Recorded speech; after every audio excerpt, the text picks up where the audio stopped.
Je repars donc demain du Chili et nous sommes 15 jours après le texte que j'ai écrit en arrivant et j'ai un peu mieux compris le pourquoi j'ai senti deux niveaux en arrivant. En fait, ce que j'ai compris, c'est que la violence qui a pu avoir lieu au temps de la dictature n'est plus aussi manifeste parce qu'il est caché, parce qu'il est réprimé,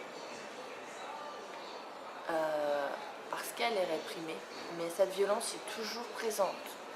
Et ici, comme dans plusieurs autres pays de l'Amérique latine, la chasse au peuple autochtone, au peuple indigène, la chasse à la connexion à la terre, la chasse aux connaissances ancestrales, sacrée et spirituelle est ouverte.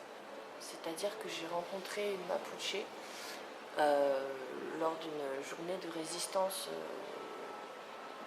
Il était proposé des cours de danse dont les fonds étaient totalement reversés à Ada Huitecol, qui est une Mapuche maman, dont le fils a été mis à tabac par les gendarmes locaux, les gendarmes du sud du Chili.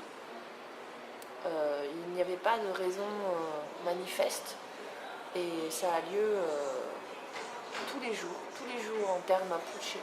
Les jeunes, les enfants, petits-enfants, là Brandon a 13 ans, ça va jusqu'à 20 ans, 25 ans, des crimes, des enlèvements, des enfants qu'on ne retrouve pas et dont les corps ne sont pas restitués aux familles. Il y a des tas de cas. Les Chiliens sont conscients de ça et quand ils manifestent ou quand ils sont contre ces agissements, ils sont mis en prison ou mis en garde à vue. Donc en fait, il y a une répression qui est très forte. On l'entend en France, j'ai entendu des choses de ce type pour le Brésil. On peut le lire pour la Colombie. Il y a eu plusieurs ministres et personnes de l'action sociale qui ont été assassinés, mais on ne peut pas le savoir pour le Chili. Alors c'est vraiment terrible parce que au temps de la dictature, peut-être qu'on ne savait rien, mais bon, on luttait de l'extérieur et les Chiliens qui avaient pu s'expatrier pouvaient résister. Là, c'est comme une bulle complètement opaque et un secret bien gardé. Ce que ça m'évoque, ce que ça me fait, ce que ça me fait sentir, la rage, la tristesse,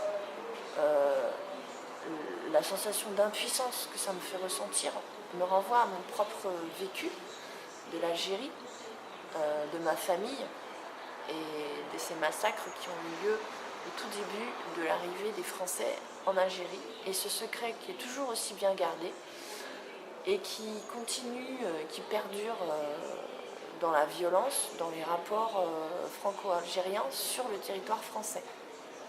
Donc ces deux histoires qui sont comme deux poches bien gardées, bien,